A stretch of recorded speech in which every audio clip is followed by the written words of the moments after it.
โอ้ยน้องเอ้ย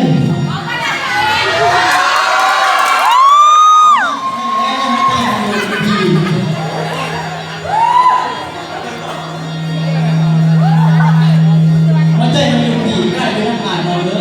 มารับไปวันนี้นาเมื่อตามมาเห็นกันแต่บ่พ่อจะรับอยู่เลยพี่น้องดูสิงามพี่น้องเลยเป็นคนดีเสือโดไอ้เอ้ย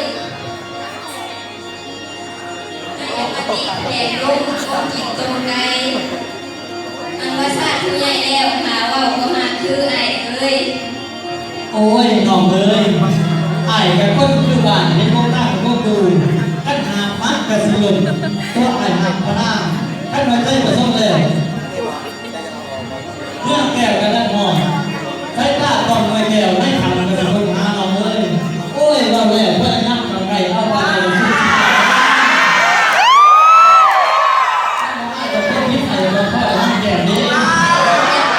ยังมาหลายตีไอ้ยังไปไกลๆแม่น้องธิดาไปแม่สิได้ไอ้เอ้ยไอ้ยังเป็นคนดื้อไว้ตีนไว้มือหลายตีไอ้โอ้ยพอไปเลยว่าเป็นงานเรามายักษ์มากไก่ไอ้จะมาสู้กับน้ำวันนั้นโน้นไอ้จะมาก่อนไม่นอนตื่นมาหน้าน้องโอ้ยเลิกเที่ยงคืนแล้วไอ้เมื่อทำแม่คือนานจะคอยมาโอ้ยพอไปเลยให้ผ้าต้นไม้ข้ามาแล้วก็ให้ผ้าเราว่ากล้วยนวดต้นมะนาวพิการต้นมะสร้างตลาดเนี่ยสร้างตั้งทุกปีแน่นอนเลยเป็นอะไรเพราะว่าพอใจดีอะไรก็น่าเลยไอ้เอ้ยไอ้อย่ามาลวงลิ้นกินคือสายปากนอกก็เป็นไฟพอสิเอาหญ้าโลกกินได้ยังไงได้ไอ้เอ้ยโอ้ยหน่อยเลยเสื้อไอ้ตลาดไอ้ก็ได้โดนเดี่ยวเรื่องเกี่ยวกับไอ้โอ้มันนำมีก้มเดี่ยวสำคัญกับดาไอ้มีบวชมาดุนบ่เคยเราเบิ่งสาวไอ้นี่อายุยาวบ่เคยเราพี่สู่ไอ้บ่เคยไม่ให้ยังถึงปัญญาค่านี่นะไอ้บ่เคยไม่ห้ามยังถึงปัญญาพ่อไอ้บ่เคยแหกสู่ยังถึงแฟนเขาหน่อเอ้ยแม่นบ่ดีไอ้เอ้ยน้องก็ปวดรอยซอยเสมอดังตรงนะตั้งแต่เป็นสาวมาหมดบ่มีสายโซนสายหนึ่งเกี่ยวสัมพันธ์แม่นแฟนเขาสายสองสิเอาสัมพันธ์เมียมีแล้วน่าจึงแต่งขันห้าภาวนาทุกเศร้าคำขอจงนำทรงอยู่ให้พานพ่อผู้ครองพี่เอ๋ยสาธุโอ้ยน้องเอ้ย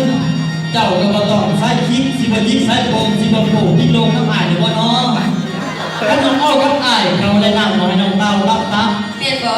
แม่นพื้นล้วนๆจะให้ช่วงน้องให้น้องนม10,000ขั้นโดยญาติติดก่อนให้น้องนม10แดงเยี่ยมหาพาไปซ่ายน้องเด้อจะมาสิสบายแท้ไอ้เอ้ยถ้าในว่าจังซั่นกระถิ่นชวนบุญชวนคิดว่าสายข้ออวนสิอวยสิบ่มากินโอ้ยน้องนี่พ่อคอยสู้คือนกเจ้าคอยฝาคือนกทาคอยพวกไอ้เอ้ยคือดังหวกอยู่น้ำคอยท่าหาฝนไอ้เอ้ยน้องนี่ดีเกิดอยู่ยอดปลายห้วยก็สวยงามคือคืนท่านบ่ตีก็ว่าต่อบ่ย่อคอก็ว่าบ่นึงย่านบ่สมเผาเสื้อแนวไม้ผู้น้องผู้พี่เอ้ยโอ้ยน้องเอ้ยอ้ายวันนี้เทียบเจ้าดับด้วยแดงอ้ายบ่ว่าผ่านอ้ายกะสิอุ้มผมอ้ายกะสิเกี่ยวเหนียวคือตั้งอ้ายกะสิเนียงพอจะได้วงน้องอ้ายกินบ่กินเองน้องเอ้ยให้แม่เก่าทั้งสั้นไอ้เขาสู้กับบัวสู้กับเจ้านี่แหละกับเจ้าเพราะเราบัวนอนในนั่งเลยโอ้ยไอ้เอ้ยท่านเป็นเห็นจังสั้นพิธีเก่าของหลังผู้ห้าเพิ่นเคยสอนต้องตื่นจับยากายก้าวเพิ่นว่าเป็นยิ่งนี้ห่วงตัวไว้ก่อนว่าก่อนหน้าคุณสิดีแท้แน่นอนพี่เอ้ยท่านเป็นพี่ฮักน้องให้พ่อแม่มาขอมีขันขอมาส่งมาแต่งปนายมาอุมด้านท่านเฮ็ดได้ดังเว้าที่บ้านสิรักษาพี่เอ้ยโอ้ยได้หน้าน้องไปว่าใครเป็นลูกเด้โอ้ยน้องเอ้ยกับสัตว์ไทยเมื่อเด้อสิเมื่อบอกพ่อบอกแม่เก็บ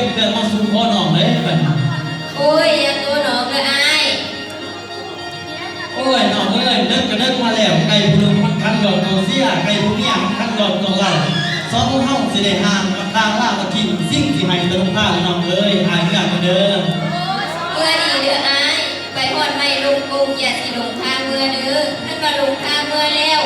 บ่มีไผเมื่อสูงไปฮอดป่าคงไปฮอดดงกว้างๆลมที่อ้วนเต่าคืนในพี่เอ้ย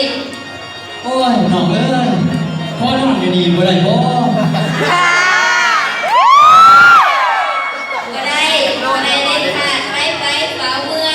มันสิแจงแล้วอายเขา โอ้ยน้องเอ้ยมันจัดอยู่เพราะไว้ข้านี้จะนอนโอ้ยบ่ให้บ้ายก็สิบ้ายแล้ว บอกแม่ โอ้ยห้องโลดน้องเอ้ย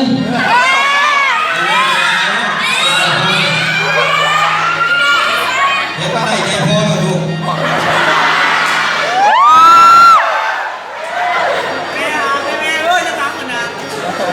อีแม่มาเจ้ามาเขาเลยบ่ โอ้ยโอ้ยเวรสิกาเนาะมันสิห้องบอกแม่ที่ผ่านเวลาจะมาเขาแล้วเนาะโอ้ยน้องเอ้ยมันจัดอายผู้อยากเด้อ